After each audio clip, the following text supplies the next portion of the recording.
नमस्कार विद्यार्थी मित्रांनो, सुमित्राई लॉ क्लासेसच्या डेली लॉ मध्ये आजचा जो मुद्दा आहे तो पेट्रोल न मिळाल्यामुळे लागलेली आग आहे. ठीक आहे, बऱ्याच जणांना पेट्रोलचा सामना करावा लागत आहे. टमाटे झाले, कांदे झाले,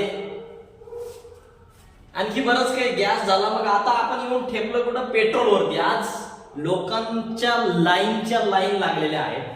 100 ठिकाणी न्यूज, वेगवेगळे आर्टिकल्स, वेगवेगळ्या ठिकाणाहून बातम्या, सगळी माहिती तुम्हाला मिळत आहे. अगोदर बुलडोजर, देशभर चर्चा एक होती, काय बुलडोजर बुलडोजर. तिकडे कोणीतरी एक बुलडोजर बाबा आलाय, तो बुलडोजर चालवतो दुसऱ्यांच्या घरावरती. मला एक कळालं नाही, आता जे भारत देशामध्ये चालू आहे काही विशिष्ट राज्यामध्ये, ते चुकीचं आहे का मी जो लॉ शिकलाय, म्हणजेच कायदा जो शिकलाय तो कायदा चुकीचा आहे? या दोन प्रश्नामध्ये आणखी एक तिसरा मुद्दा असा असू शकतो का काळानुसार कायद्यामध्ये बदल आलेला आहे. कारण law changes as per the requirement of the society and society changes the law as per requirement of the time. वेळ बदलला, कायदा बदलतो. कायदा बदलला तर समाज बदलतो. समाजामध्ये बदल घडवून आणण्यासाठी कायदा बदल करणं गरजेचं आहे. आता नवीन कायद्यामध्ये बदल करण्यात आले, परंतु पुढे बुलडोजर घरावर चालवणे हा कायदा असू शकत नाही. सुप्रीम कोर्टामध्ये बरेच विवाद गेले, सुप्रीम कोर्टापर्यंत. एखाद्याचं घर पाडणे हे त्या व्यक्तीच्या मूलभूत हक्काचं उल्लंघन आहे. घरामध्ये 4 व्यक्ती राहतात, नवरा बायको, त्यांची 2 मुलं. एका मुलाने जाऊन कुणाला तरी मारलं तर मिट्टी में मिला दूंगा म्हणून त्यांचं घर पाडून टाकणे हे कितपत शहाणपणाचं लक्षण आहे हे मी तुमच्यावर सोडून देतो.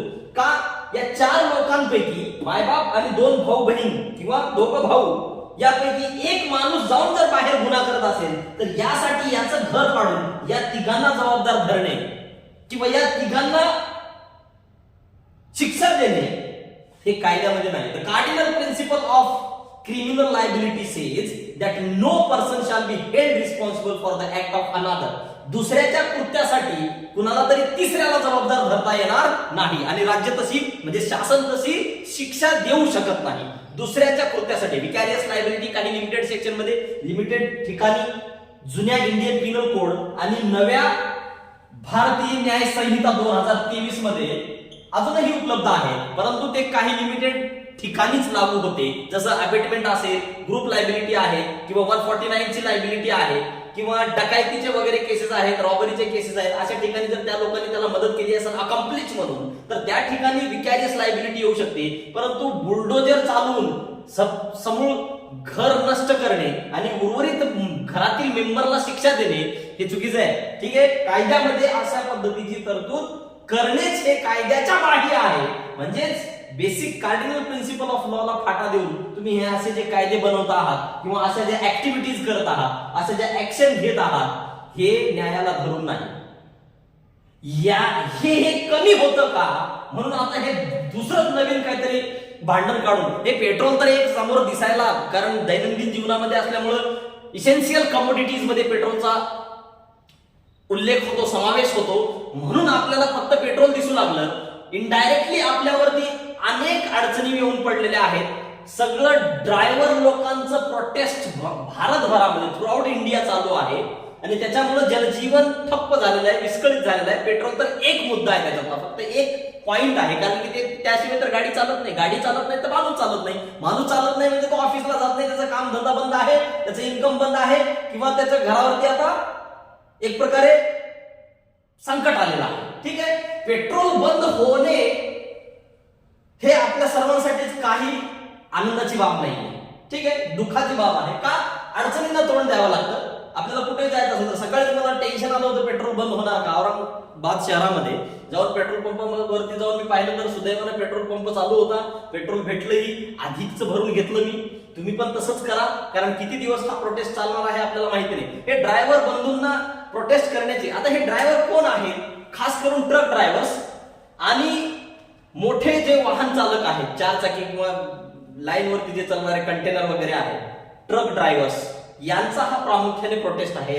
याला सपोर्ट करणारे बाकी इतर ड्रायव्हर सुद्धा आहेत. तर या लोकांनी हे प्रोटेस्ट किंवा हे आंदोलन का चालू केलेलं आहे आणि त्याचं पर्यवसन याच्यामध्ये फक्त ओएनजीसीचे पेट्रोल पंपावरती पेट्रोल सप्लाय करणारे जे ट्रकचे मोठमोठे ड्रायव्हर आहेत किंवा आपण काय म्हणतो त्याला कंटेनर जे असतात ना पेट्रोलचे गाड्या वाहून पेट्रोल वाहून आणणारे जे मोठमोठे ट्रक आहेत टँकर ज्याला म्हणतो आपण टँकर हा प्रॉपर शब्द राहील टँकरचे जे ड्रायव्हर आहेत यांनी हा प्रोटेस्ट केलेला आहे का केलेला आहे का प्रोटेस्ट मध्ये आहे किंवा आज आपल्याला पेट्रोल का भेटत नाही जनजीवन विस्कळीत का झालेलं आहे किंवा इतर ट्रान्सपोर्टसाठी आपल्याला अडचण ट्रकांमुळे का येत आहे कारण की नवीन कायद्यामध्ये पीएनएस जो जुना इंडियन पिनल कोड आयपीसी होता आयपीसीचा आता बीएनए झालेला भारतीय न्याय संहिता 2023 याच्यामध्ये एक अशी तरतूद केलेली आहे हिट अँड रन केसेस मध्ये जुन्या कलम 279 मध्ये जी शिक्षा होती किंवा 304A मध्ये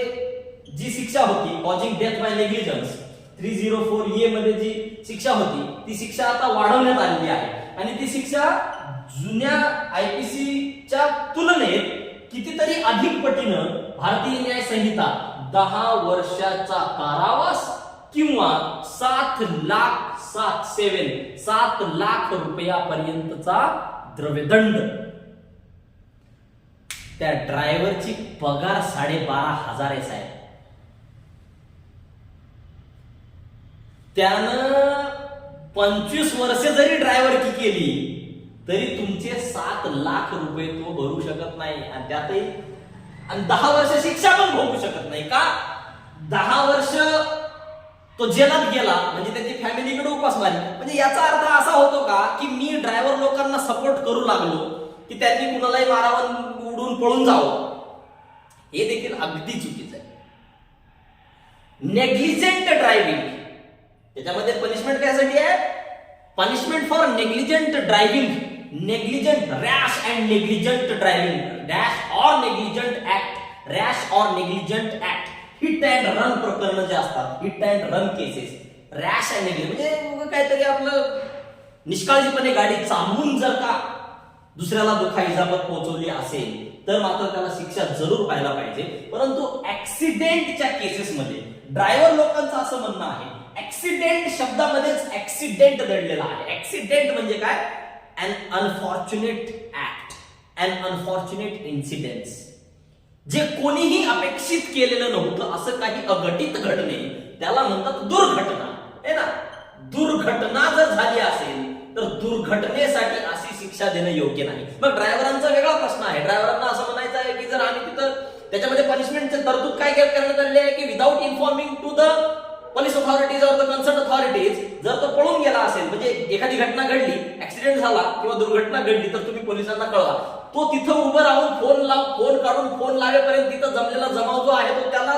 कुठून मारून टाकेल हा पळतो का एखाद्याला डॅश करून तो पळतो का ऍक्सिडेंट झाल्याच्या नंतर ड्रायव्हर पळून का जातो तर त्याला स्वतःचा जीव वाचवायचा असतो असं या ड्रायव्हर लोकांचं म्हणणं आहे की आम्ही तिथून पळण्यामागचं हे कारण आहे आम्हाला कोणाला पोहोचवायचं नाही माझ्या पुढं माझ्या लाईव्ह इन्सिडन्स हा किस्सा एका दुकानावरती मी सामान घेत असताना दुकानदाराशी एक माणूस वार्तालाप करत होता त्याच्यामध्ये त्यांना सांगितलं आता कसं आहे बरं आहे का वगैरे मी विचारलं काय झालं ऍक्सिडेंट झाला मग मी म्हटलं त्यांना कायद्याचं असल्यामुळे त्यांना म्हटलं तुम्ही का FIR केला नाही ऍक्सिडेंट झाला मध्ये FIR करायलाच पाहिजे ना तर त्या पीडित व्यक्तीने म्हटलं की साहेब ज्यानं मला उडवलं मी सायकलिंग करत होतो माझा शौक आहे तो 100-200 किलोमीटर सायकलिंग करणे ज्यानं मला सायकलवरती ज्या ट्रकवाल्यानं मला उडवलं होतं त्याच ट्रकवाल्यानं आणून मला दवाखान्यामध्ये हॉस्पिटलाइज केलं होतं म्हणून मी त्याच्या विरोधामध्ये FIR केला नाही मी म्हटलं तरी देखील घटना ही दुर्घटना आहे तुम्ही FIR करायला पाहिजे होता जेणेकरून कोण लायबल आहे कुणाचं चुकीचं आहे हे कायदेशीर कायदा कोर्ट आहे आपलं न्यायालय ठरवलं असतं पण त्यांनी तसं केलेलं नाही मग हे ड्रायव्हरांची देखील ही अशी अडचण झालेली आहे की ड्रायव्हर लोक तिथं का थांबत नाही तर हिट अँड रन का प्रकरण आपण याला हिट अँड रन का म्हणतो ते पळून का जातात तर ते अशा कारणामुळे म्हणजे ही शिक्षा जी आहे आता आता आता कायद्याच्या मुद्द्याकडे येतो मी आतापर्यंत झाले आपल्या चर्चा जनरल आता कायद्याचा मुद्दा जो आहे कलम 14 जे सांगतं कॉन्स्टिट्यूशन ऑफ इंडियाचं कलम 14 equality before law and equal protection of the laws no the state shall not deny to any person equality before law and equal protection of the laws within the territory of India म्हणजे कलम 14 प्रमाणे कायदा हा सर्वांना समान पाहिजे there is rule of law means everyone is equal before the law कायद्यासमोर सगळे समान पाहिजे. म्हणजे इतर ड्रायव्हरने जर का ऍक्सिडेंट केला तर त्याला कमी शिक्षा आणि ट्रक ड्रायव्हरने जर का ऍक्सिडेंट केला तर त्याला अधिक शिक्षा. हे चुकीचं आहे, हे न्यायाचं वाटत नाही. कारण ड्रायव्हर आहे, मग तो कार ड्रायव्हरनं जर ऍक्सिडेंट केला तरी त्याला तेवढी शिक्षा पाहिजे, ट्रक ड्रायव्हरनं जरी ऍक्सिडेंट केला तरी त्याला तेवढी शिक्षा पाहिजे. यामुळेच आज आपल्याला पेट्रोल मिळत नाहीये, हा मेन मुद्दा लक्षात घ्या. जनरल चर्चा, इकडं पोलिसाला मारहाण झाली, तिकडं पेट्रोल बंद झालं, पेट्रोल पंपावरचे व्हिडिओ लोक तुम्हाला पाठवू लागले, हे पहा एवढी लाईन लागली, तिथपर्यंत लाईन लागली, पेट्रोल भेटणं मुश्किल झालं, पेट्रोल पंप ड्राय झाले वगैरे वगैरे. पण याच्या मागचं मूळ कारण आणि याच्याशी संबंधित असलेल्या कायद्याच्या तरतुदी काय आहेत? नवीन वाढवलेली शिक्षा आणि कलम 14चं उल्लंघन. एवढं लक्षात ठेवा. याच्या पुढं नेक्स्ट व्हिडिओमध्ये भेटूया आपण. धन्यवाद.